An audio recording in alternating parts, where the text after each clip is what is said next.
Hello students, I am BLN Sarupni, lecturer in biochemistry from Sri Venkateswara College of Arts and Sciences, which is affiliated to Adikavi Nannaya University, Rajahmundry.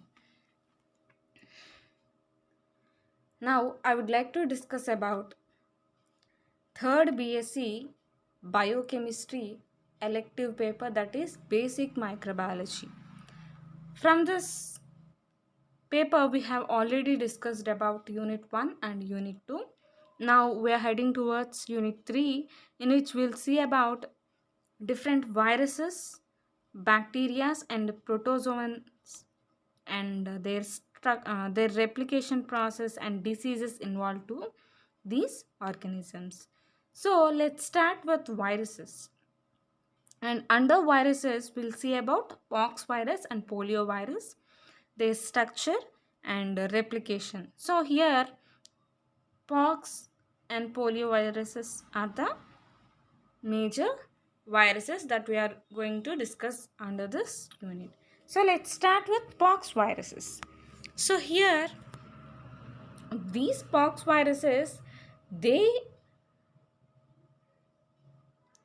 were from the family called Poxviridae. So here, if you see these viruses classification, we all know viruses are not classified into the microorganisms. They contain their classification separately.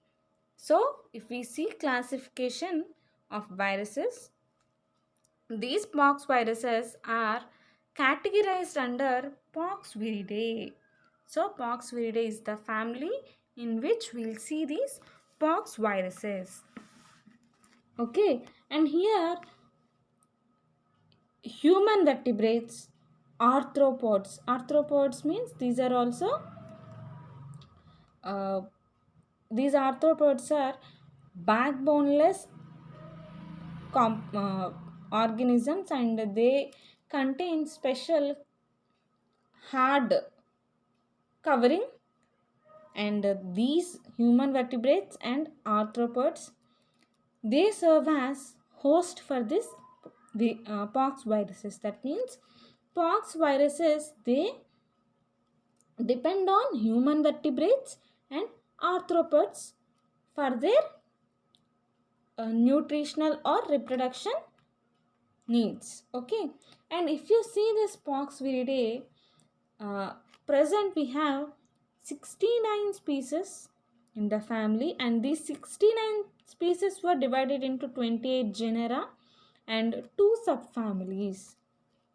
Okay, so we have 2 subfamilies. That means family is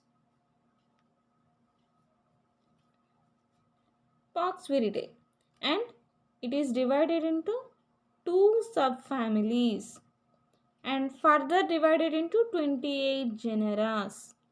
So this is how this Poxviridae family is arranged in the classification. And if we see about diseases that are involved with this family, the major disease is smallpox disease. Smallpox disease is the major disease associated with this particular Poxviridae family.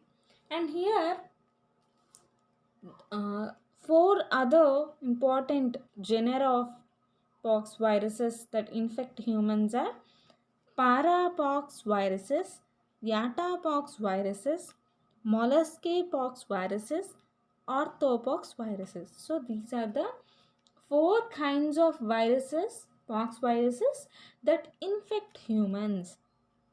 That will infect humans. So here, these are the major important disease causing pox viruses in humans. Okay.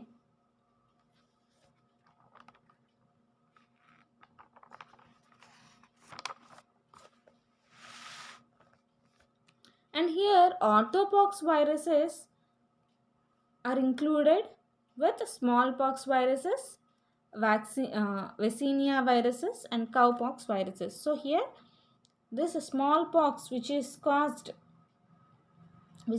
causes smallpox disease is included in orthopox viruses. Here smallpox viruses, Vaccinia viruses and cowpox viruses are included in orthopox viruses. Okay, and now let's see about the structure of this pox viruses. So simply we all know this viruses, they contain a capsid, protein capsid, in which the genetic material is bound.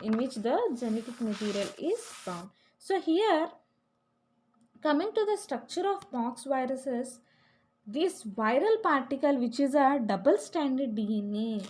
Here the viral particle is double stranded DNA, and this is covered by a envelope. And it contains outer membrane, inner membrane and central core in which this particular double stranded DNA will be present.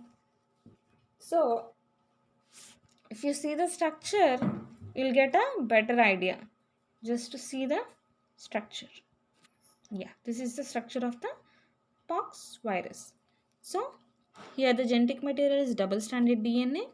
This is the viral envelope in which outer membrane is present, inner membrane is present and central core is present, and in middle of the core will have viral enzymes. Okay, so now let's see. If you see that structure, one more point you can get idea. That particular pox virus is in brick structure. Okay, it is in a brick structure. So now let's see. So here the pox viridae viral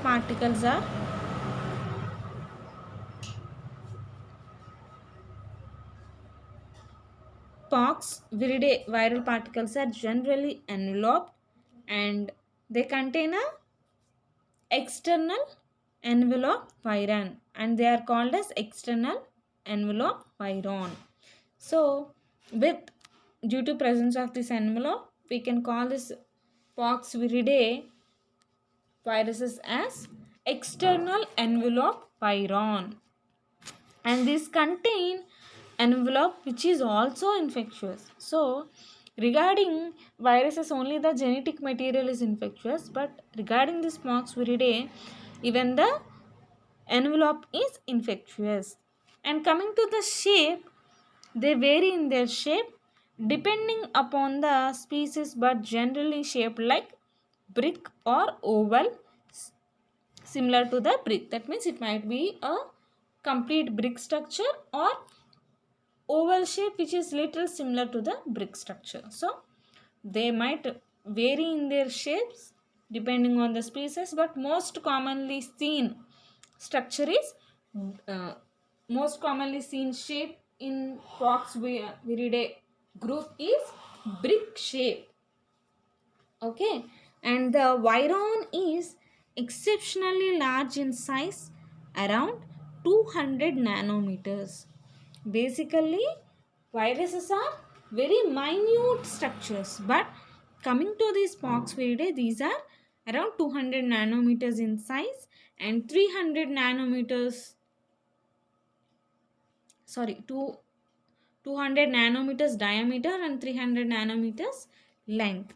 And this structure of 200 nanometers diameter and 300 nanometer length will carry the genome, that is segment of double stranded DNA. Single linear double stranded DNA segment will be carried. So this is about the structure. Okay, hope you understood about the structure. Now let's see about the replication.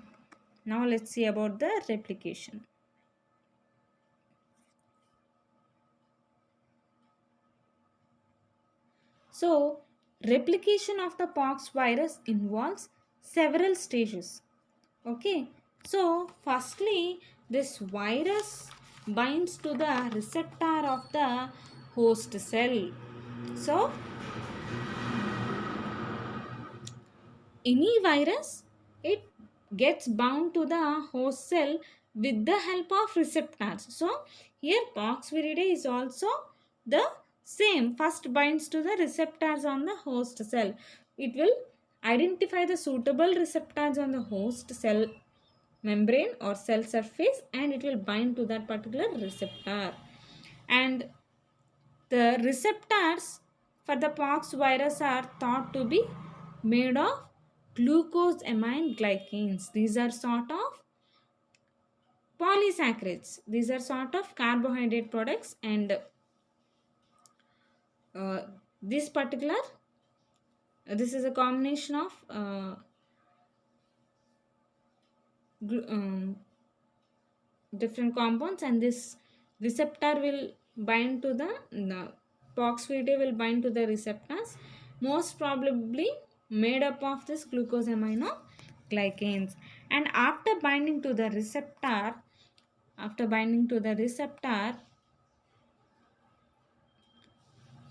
the virus enters the cell where it uncoats.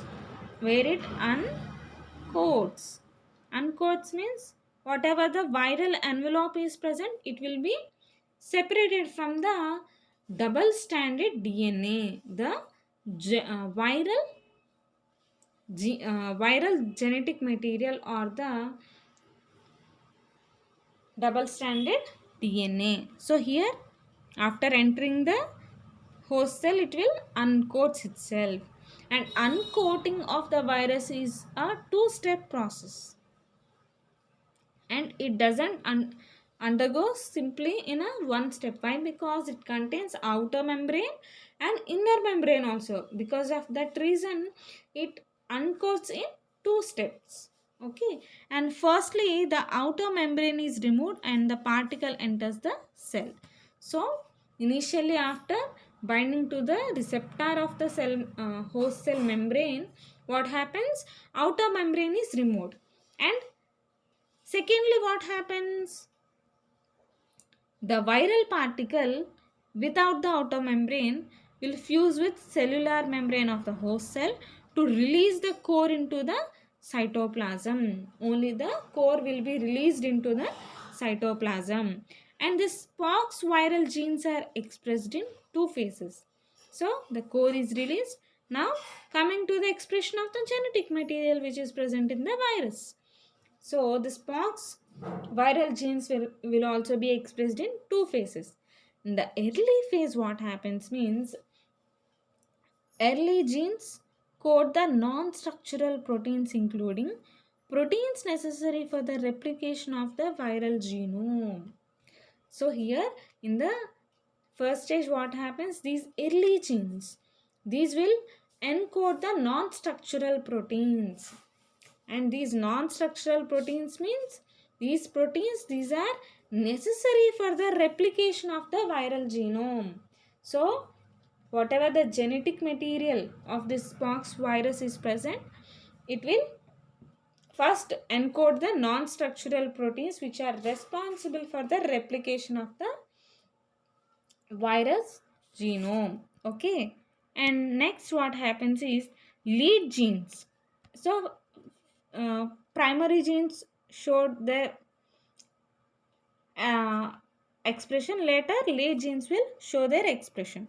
So these what they do is they express after the genome has been replicated and encoded the structural proteins to make the viral particles. So initially the early genes will help for the replication process. They undergo gene expression to proceed for the replication, and after the replication what happens? Late genes will be expressed, and whatever the structural proteins which are required for this particular virus will be expressed. So here in this manner, so these genes will be expressed. Whatever the genetic material which is present in this pox virus will be expressed in two phases, as early genes and as late genes. Early genes are responsible for the replication, and late genes are responsible for the development of this structures like membrane, envelope and all will be produced by the help of this late genes expression. So after this expression, what happens? Automatically assembling of the viral particle should be taken place. And till now, whatever the steps we have seen, that is attachment of the viral particle to the host cell, or release of this particular viral genome into the host cell, and expression of the viral genome in the host cell. These are simple steps. But coming to the assembly of the viral genome, it is a 5-step process.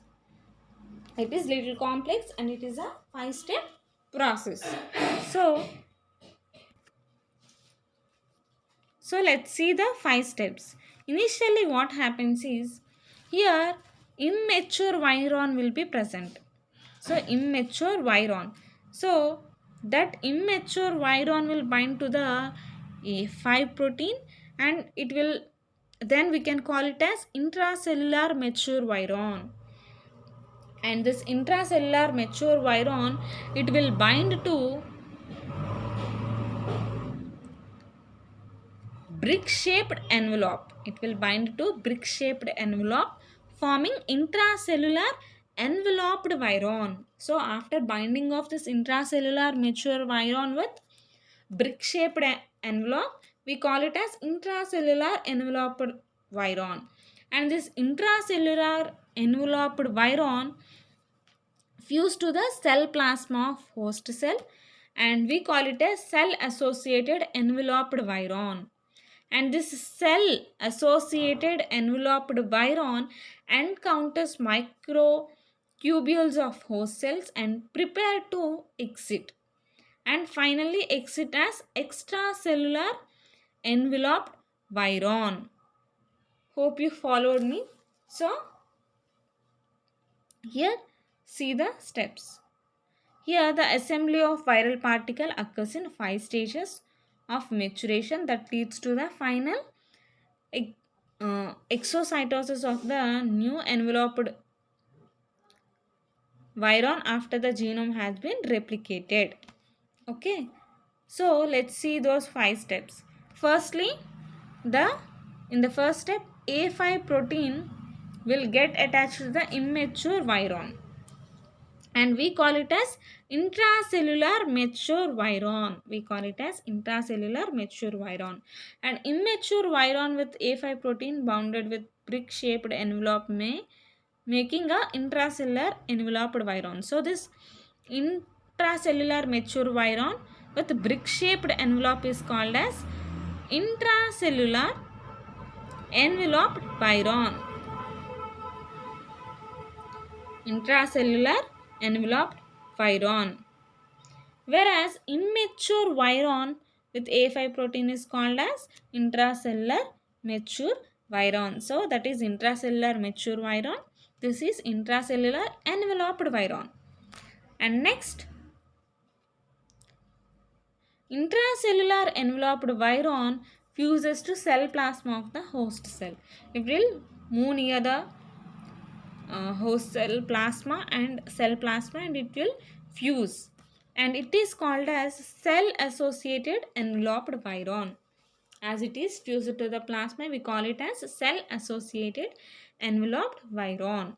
And this cell associated enveloped viron encounters microtubules of the host cell. That means it will attach to this microtubules of the host cell and prepares for the exit. Okay, prepares for the exit. So this is the 4th step. In the 5th step, it will exit the cell as extracellular enveloped viron. It will exit as extracellular enveloped viron. So the assembly of this virus particle occurs in the cytoplasm of the cell. It will occurs in the cytoplasm of the cell. And the replication of pox virus is unusual for a virus with double-stranded DNA genome. That means it is unusual. Replication in this particular double stranded DNA genome is unusual. And pox viruses can code its own machinery for genome transcription. Here, any virus depends on the host cell mechanism for its replication, but pox virus is little different and it uses its own machinery for the genome transcription. And most double stranded DNA viruses require the host cell DNA dependent RNA polymerase to perform transcription. They just need DNA dependent RNA polymerase. They just use this DNA dependent RNA polymerase from the host cell to undergo replication.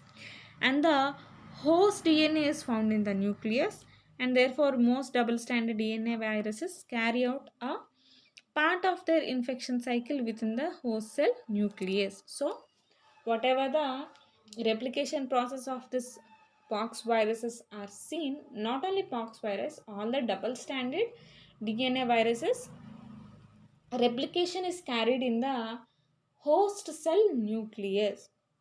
Okay, so this is about this pox virus. Hope you understood about this. And now let's see about the next one, that is polio virus. Next one is polio virus.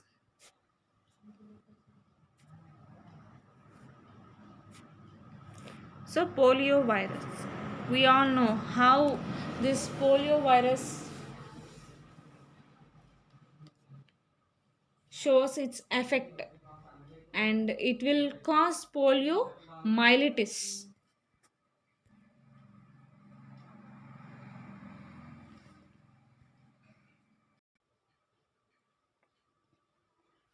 So this polio virus is the causative agent for poliomyelitis, which we commonly call it as polio.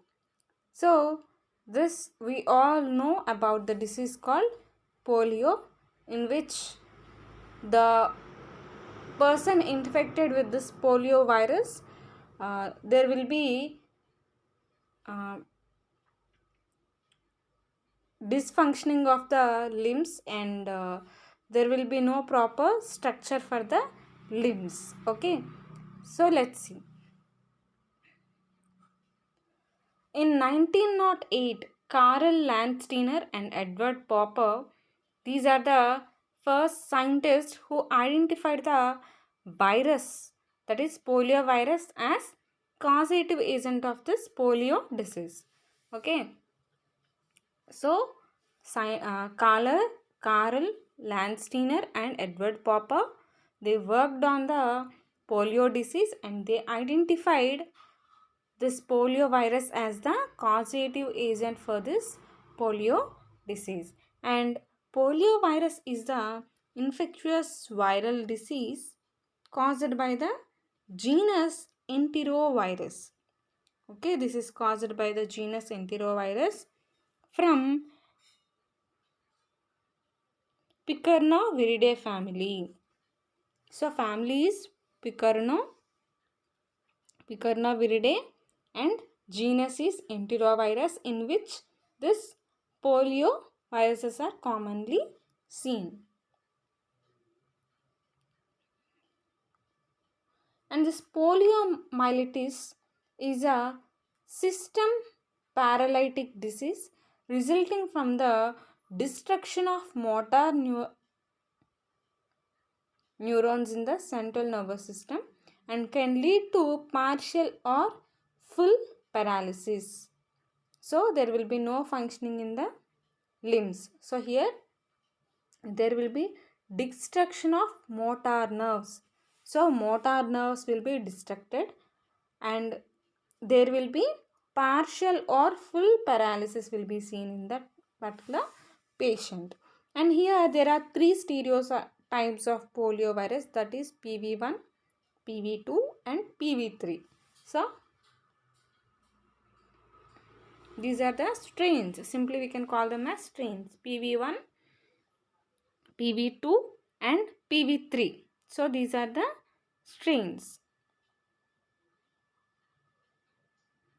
Generally, immunity to one stereotype does not mean immunity to other stereotype. That means if a person is given polio vaccination for PV1 strain, that vaccination will not protect that particular individual from PV2 and PV3. So here, that's why polio virus is a mixed kind of virus.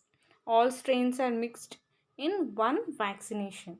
Okay, so here immunity can be produced from single species only. So this is what happening in the case of coronavirus also. Okay, day by day this coronavirus is being undergoing mutations and producing new strains, and the vaccine which is developed is for the first and second variant. So this is the major problem, why even though after vaccination few people are being infected with this COVID. So this is one of the reason. Okay, so here the generally immunity to one stereotype doesn't mean immunity to other stereotypes.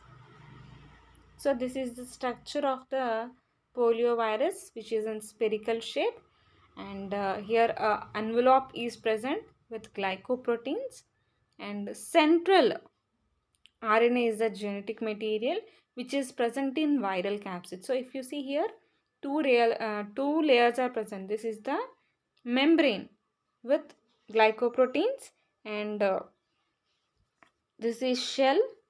This is shell, and viral capsid is present inside which RNA is present. So let's see the structure here.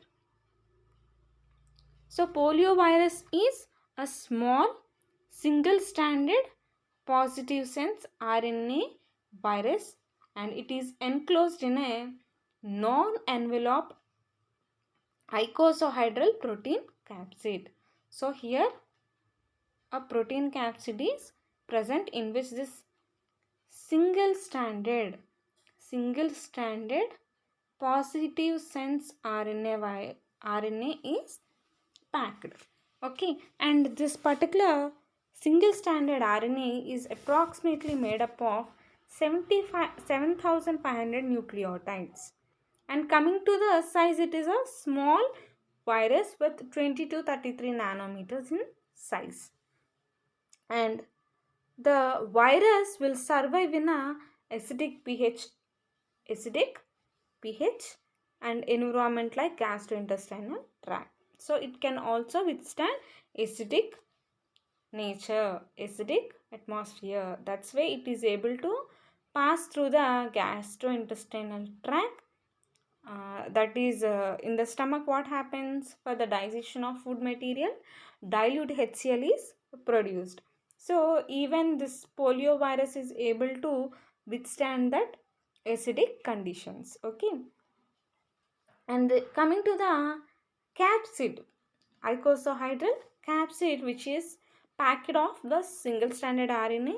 It is made up of 60 copies of each 4 coat proteins VP1, VP2, VP3 and VP4. So VP1, VP2, VP3 and VP4, these are arranged in 60 copies. That means 60 copies of VP1, VP2, VP3 and VP4. These are arranged to form this icosahedral capsid. Okay, and in which this RNA, simple composition of RNA is packed.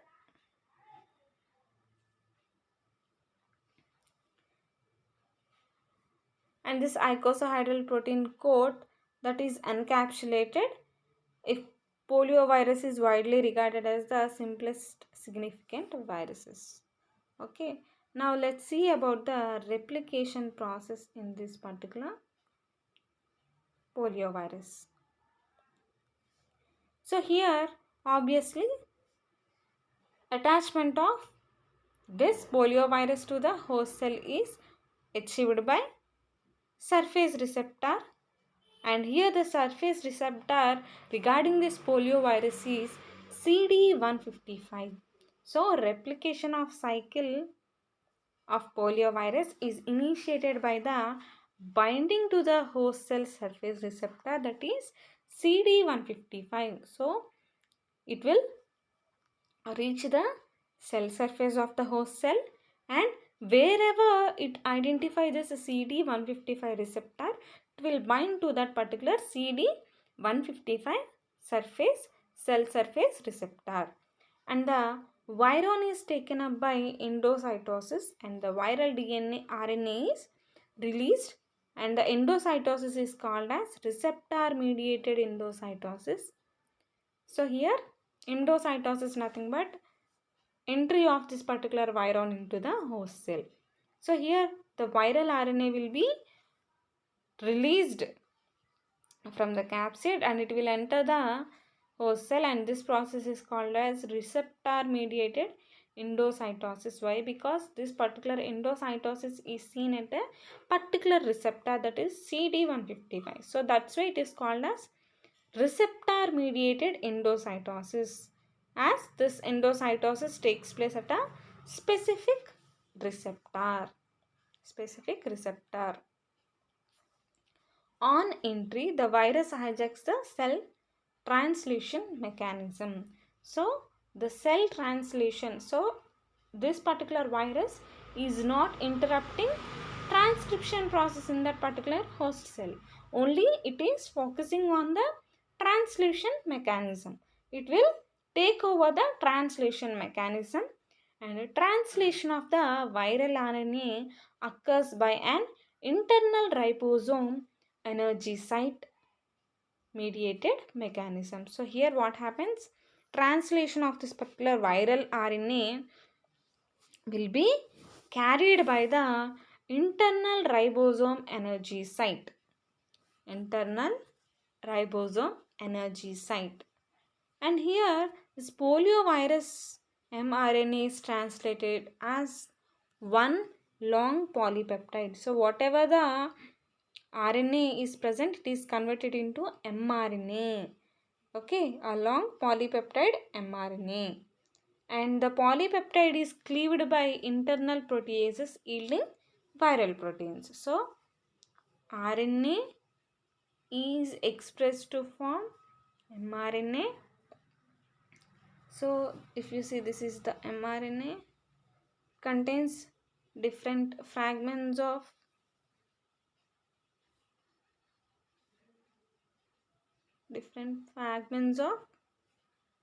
genes on it, and it will be cleaved. It will be cleaved to form, to yield different kinds of viral proteins. So this is how this particular virus will undergo replication.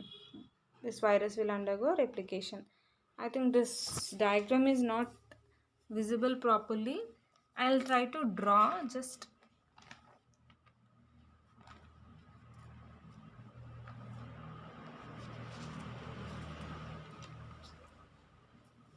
So just to see.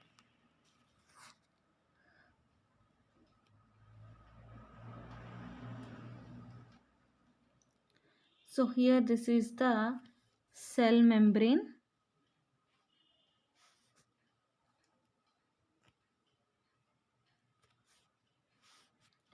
So this is the cell membrane. So this viron will attach here. It will bind, and later what happens? It undergoes endocytosis. That means there will be invagination formed, and this virus will enter the host cell. That means here what will enter?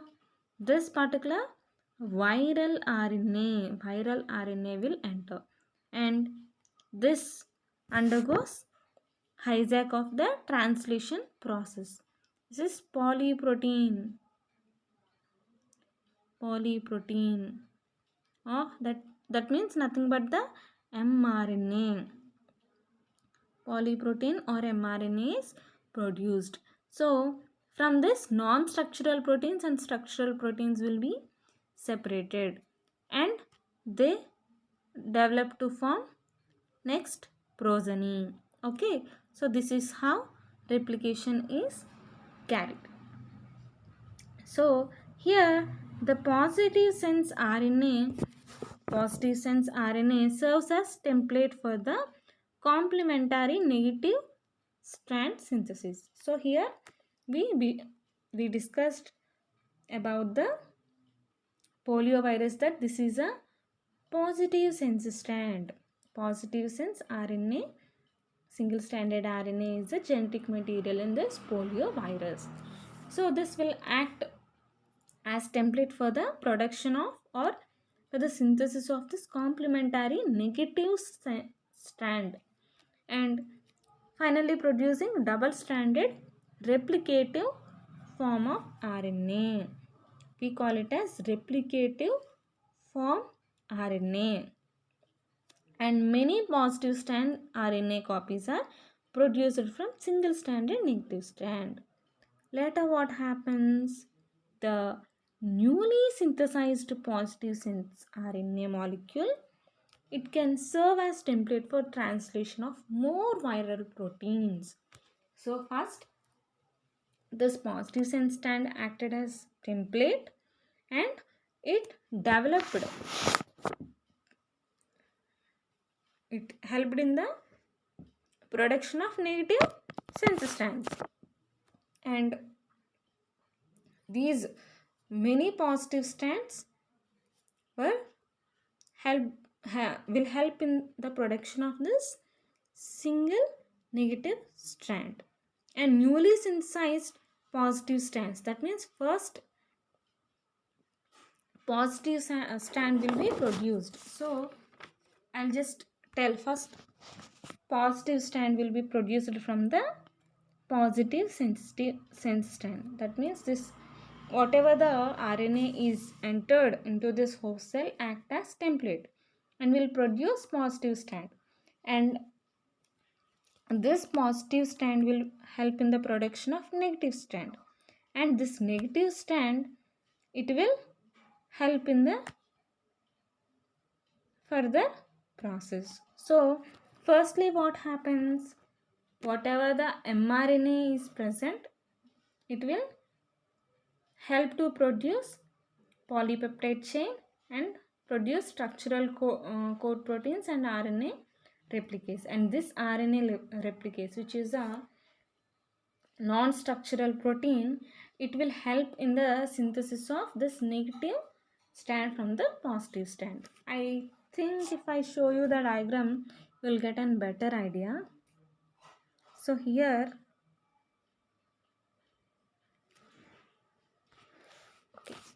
so firstly, after entry of this RNA, it will undergo formation of mRNA and a polypeptide chain will be produced.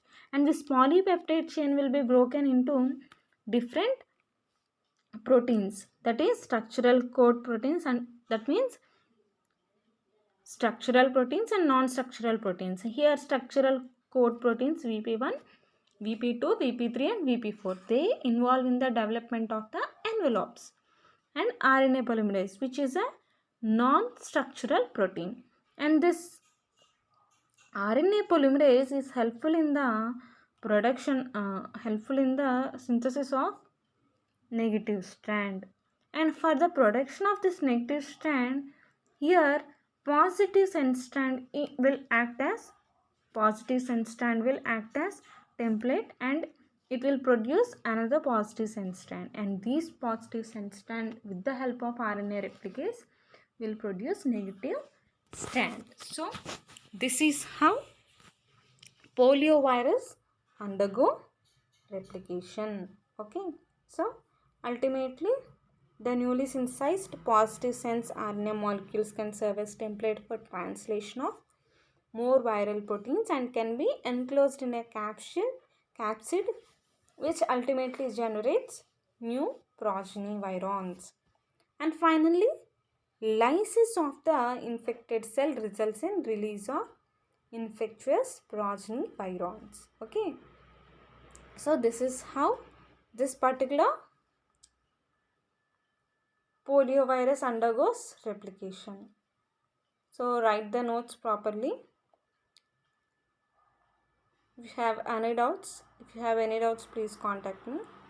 Thank you, students.